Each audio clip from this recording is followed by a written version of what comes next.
Selamat sore dan salam sejahtera untuk kita semua. Perkenalkan, nama saya Ramses Abrino Mengartua Manurung dengan NIM 2306112291 dan rekan saya Restina Lumbanggal dengan NIM 2306134831. Di sini kami akan membahas serta menjelaskan hama dan penyakit yang terdapat pada tanaman kelapa sawit, yang dimana ini merupakan tugas mata kuliah Manajemen Agribisnis dengan dosen pengampu Bapak Insinyur Sakti Huta Barat, MAGR Ekon. Tanaman kelapa sawit merupakan komoditas perkebunan terpenting di Indonesia. Produktivitasnya sangat ditentukan oleh keberhasilan pengelolaan hama dan penyakit. Serangan organisme pengganggu tanaman atau yang biasa disebut dengan OPP dapat menyebabkan penurunan hasil, kematian tanaman, hingga kerugian ekonomi yang signifikan. Oleh karena itu, pemahaman mengenai hama dan penyakit utama pada tanaman kelapa sawit sangat penting untuk mendukung budidaya yang berkelanjutan. Hama adalah organisme pengganggu tanaman berupa hewan yang merusak tanaman, menurunkan kualitas, kuantitas, dan hasil produksi. Hama biasanya memakan bagian tanaman seperti daun, batang, akar, bunga, atau buah. Terdapat beberapa hama utama pada tanaman kelapa sawit, terdiri dari kumbang tanduk atau Oryctes rhinoceros, ulat api atau Setotosia asigna, ulat kantong atau Metisa plana, dan tikus pohon atau Rattus theomanicus.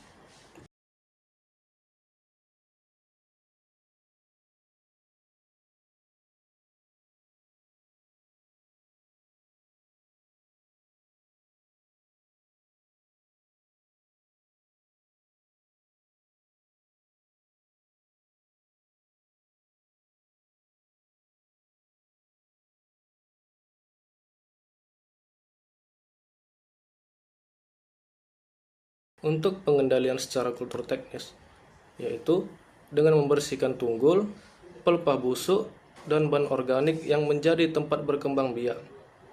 Kemudian mengatur kelembapan areal pembibitan dan tanaman muda. Untuk pengendalian secara biologi, yaitu memanfaatkan virus Oryctes nudivirus sebagai biokontrol. Kemudian menjaga keberadaan predator alami seperti semut dan kumbang tanah. Untuk pengendalian mekanis, yaitu dengan mengambil dan memusnahkan larva pupa pada sarang seperti tunggul, tumpukan, dan pelepah.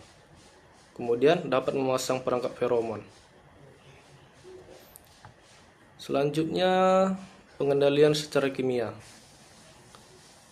Pengendalian secara kimia dapat melakukan penyemprotan insektisida berbahan aktif klorpyrifos, fipronil, atau imidacloprid pada titik tumbuh. Pengendalian ini hanya bisa dilakukan jika serangannya berat. Ulat api atau Setotosia asigna. Ulat api memakan permukaan daun sehingga mengurangi luas daun efektif untuk melakukan fotosintesis. Serangan berat dapat menyebabkan defoliasi. Tanda serangan dari ulat api yaitu daun tampak transparan dan rumpun ulat di bagian bawah daun. Pengendalian secara teknis yaitu dengan pemeliharaan kebun bersih, pengendalian gulma, dan pemangkasan pelepah yang sakit.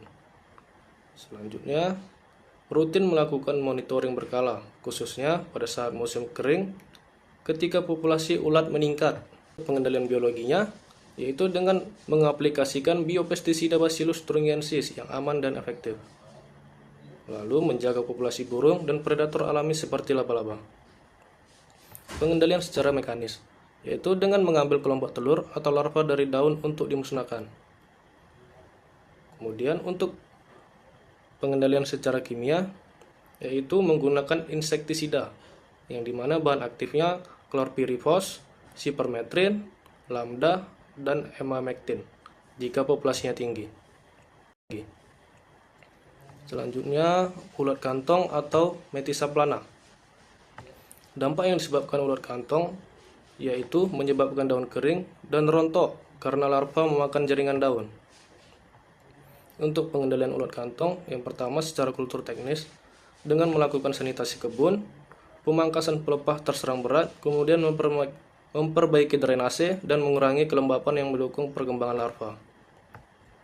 Pengendalian secara biologi, melakukan pelepasan parasitoid Brachymeria dan aplikasi Bacillus thuringiensis sangat efektif untuk ulat muda.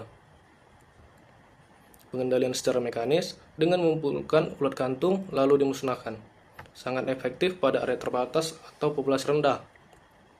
Untuk pengendalian kimia, bila serangannya tinggi, kita dapat menggunakan insektisida berbahan aktif deltametrin.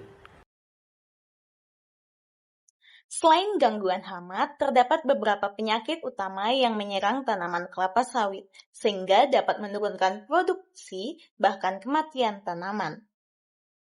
Penyakit yang pertama adalah penyakit busuk pangkal batang Ganoderma boninense. Penyakit ini adalah ancaman terbesar bagi perkebunan kelapa sawit karena menyerang bagian pangkal batang dan akar, sehingga mengganggu sistem transportasi air serta nutrisi. Jamur Ganoderma boninense berkembang secara perlahan namun progresif, sehingga seringkali tanaman terlihat sehat di awal sebelum menunjukkan gejala berat. Pengendalian penyakit busuk pangkal batang yang disebabkan oleh jamur Ganoderma boninense dapat diatasi dengan 4 cara pengendalian. Pengendalian yang pertama adalah pengendalian kultur teknis. Kita dapat menggunakan bibit sehat yang bebas dari Ganoderma. Kita dapat memperbaiki drainase agar air tidak tergenang di sekitar pangkal batang. Yang berikutnya adalah jarak tanam yang cukup sehingga sinar matahari masuk dan kelembapan rendah. Yang terakhir adalah sanitasi kebun dengan membersihkan tunggul atau sisa tanaman terinfeksi. Pengendalian yang kedua adalah pengendalian mekanis. Kita dapat melakukan rogging atau pemusnahan tanaman sakit. Tanaman yang menunjukkan gejala berat dicabut dan dibakar atau dikubur dalam-dalam. Yang kedua adalah isolasi tanaman sakit. Gali parit kecil untuk memutus penyebaran akar ke tanaman sehat. Pengendalian yang ketiga adalah pengendalian biologis. Kita dapat mengaplikasikan jamur antagonis seperti Trichoderma di sekitar akar pangkal batang. Selain itu, kita dapat melakukan aplikasi PGR atau Plant Growth Promoting Rhizobacteria untuk memperkuat perakaran. Pengendalian yang keempat adalah pengendalian kimia. Aplikasi fungisida sistematik sebagai tindakan pencegahan pada tanaman sehat di area yang terinfeksi. Atau kita dapat melakukan dengan pengolesan fungisida pada pangkal batang untuk menekan pertumbuhan jamur. Penyakit yang kedua adalah penyakit busuk akar atau Phytophthora palmivora. Penyakit ini lebih sering menyerang fase pembibitan dan tanaman muda, di mana akar belum cukup kuat dan sistem perakaran masih sensitif terhadap kelembapan yang tinggi. Jamur Phytophthora palmivora berkembang pesat pada kondisi lembab dan drainase yang buruk. Gejala yang timbul pada penyakit busuk akar ini yang pertama adalah akar membusuk berwarna coklat kehitaman, terutama pada akar muda. Akar menjadi rapuh dan mudah hancur saat ditekan. Yang kedua adalah bibit layu secara mendadak. Meskipun media tanam masih basah, hal ini terjadi karena akar tidak mampu menyerap air. Yang ketiga adalah busuk pada pangkal batang. Sering ditandai dengan perubahan warna jaringan menjadi coklat gelap dan berbau agak masam. Yang kelima adalah menguning pada daun dan mudah rontok. Akibatnya terganggu suplai air dari bagian atas tanaman.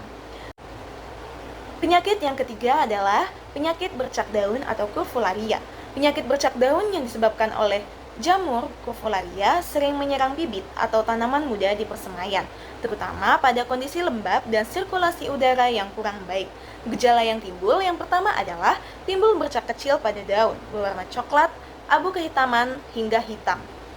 Biasanya berbentuk oval atau tidak beraturan. Yang kedua adalah daun tampak berbintik-bintik dan bercak dapat menyatu menjadi area nekrosis atau jaringan mati. Yang ketiga adalah menghambat fotosintesis karena luas permukaan daun hijau berkurang. Yang keempat adalah figur bibit menurun. Maka daun tampak kusam, pertumbuhan lambat, dan bibit menjadi kurang sehat. Sekian penjelasan mengenai hama dan penyakit pada tanaman kelapa sawit. Semoga video ini bermanfaat bagi kita semua. Sekian dan terima kasih.